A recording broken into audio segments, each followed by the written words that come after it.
Hello, everybody, and welcome to the VMCA Study Hall YouTube channel. This is an unofficial VMCA Study Hall YouTube channel because I run it and I don't work for Veeam. Nevertheless, I'm going to try in these VMCA shows to talk about the VMCA study group, which I am the group leader for the study group. Okay, so why did I start this VMCA study group and have an idea to do this at all? Well, it actually goes back to my Kubernetes work. I am a Code Cloud ambassador, and Code Cloud asked me to run a CKA study group back about a year ago, so a certified Kubernetes administrator study group. And it was a lot of fun. I learned a lot. I had to renew my certification, so it was kind of like a 2-for-1 deal.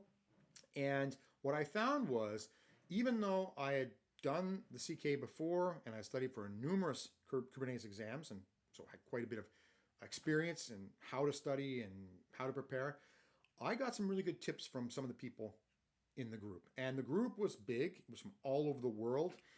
And I was surprised, and I'd say humbled a bit, because there are things I hadn't thought of.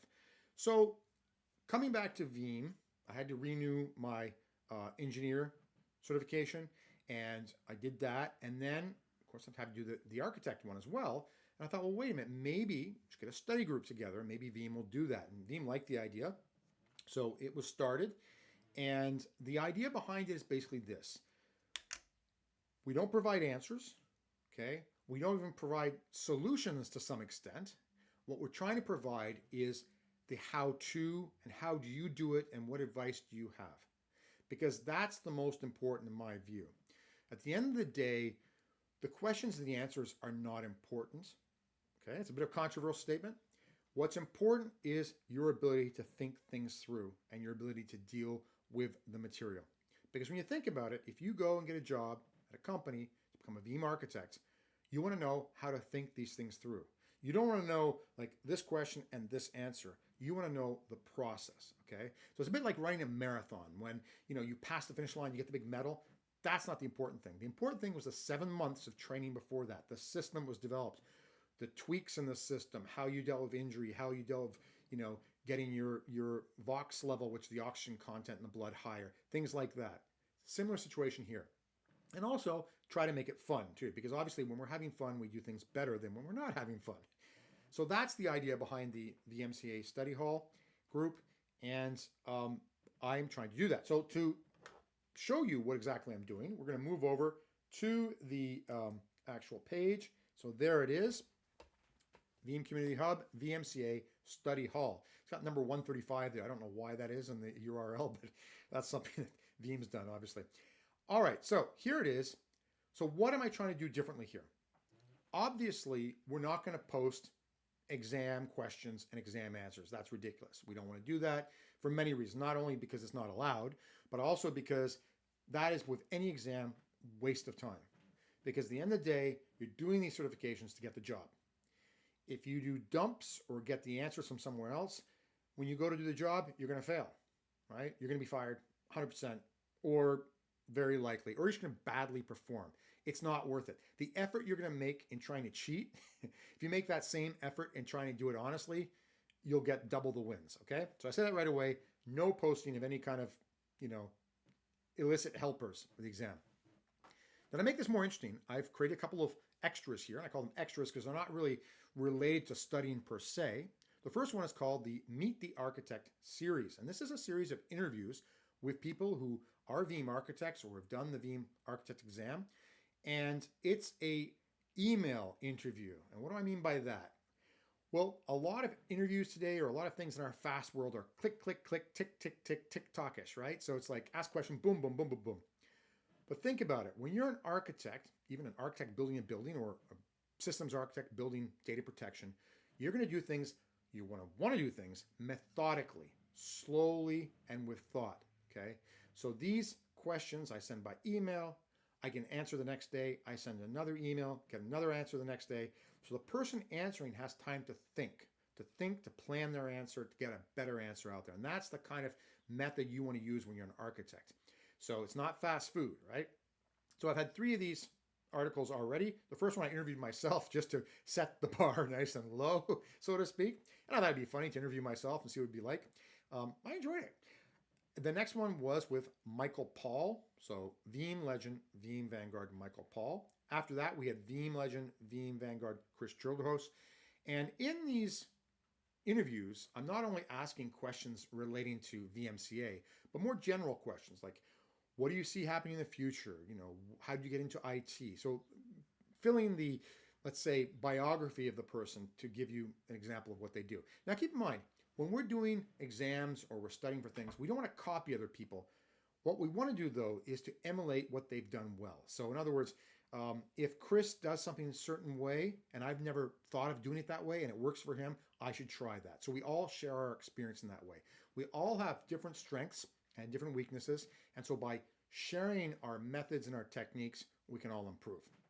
Now, the other thing I've done here as well to try to make things fun is create a series called Tales from the Architect's Crypt. It's supposed to be horror story of real situations where data protection setups were not well done. Or put it this way, it was back in time, and so the solutions back then were not as good as now. Let's say technology's evolved, threats have evolved as well, and so it's kind of like a horror story thing for fun. Mind you, none of it's real in the sense that I'm taking bits and pieces from many different stories and gluing them together into fictitious customers and fictitious people, obviously. And there's other things I've read in the newspaper, things of that nature. But the idea is to have some fun and also to get people thinking, okay, what was wrong with that design? How would you address that design now? So let's say I take a situation in 2010, for instance, okay, with a different product, not Veeam, and it couldn't do certain things. And so they had a big disaster or whatnot. What would you do now with the technologies available, with what Veeam has to offer now? Okay, that's a really fun one too, because that can right away lead you on to real exam questions, I'm pretty certain, because let's say, V to V migration, so virtual to virtual. So that didn't exist back in the day, or didn't exist very well. Now it does. So I can take a Hyper-V backup, back it up, and I can restore it to VMware, okay? So things like that. Think of solutions that are available now with current Veeam. And, okay, maybe they won't be real questions in the exam, but it gets you into that mode of thinking of, I've got a problem, I've got a design, I've got a customer's desire to do a certain thing. How am I going to do it? What can I leverage in Veeam to achieve the best result? Now, that's one thing I'm going to warn you about with the VMCA, which was my personal opinion, and I could be wrong. To me, in the exams I did, I saw questions which the answers, I thought there were maybe 2 or 3 right answers. They were not incorrect, quote unquote. However, when you looked at what the customer had or was willing to pay for or wanted in general, one of the answers was the best one for that solution. And it wasn't so clear cut. That was the problem. So you had to do a lot of pros and cons and a lot of thought. Again, thought. This is an exam where I would write things down, a little notepad they give you on the screen, little notes. And so I'd come back to my review. Suddenly I might see things differently, but I see why I thought a certain way when I was actually doing the question the first time. It's really important. This is an exam where you need to sit and think. So it's not like one of those multiple choice ones where you've got 3 or 4 simple answers and you just, and boom. No, this one's a little bit more deeper, I'd say, okay? All right, on top of that, at the site, I've got questions. Now, I don't call them the question of the day because, well, I did. Look at that, question of the day. That was silly because I don't always have time to create a question. I highly encourage everyone else to create questions.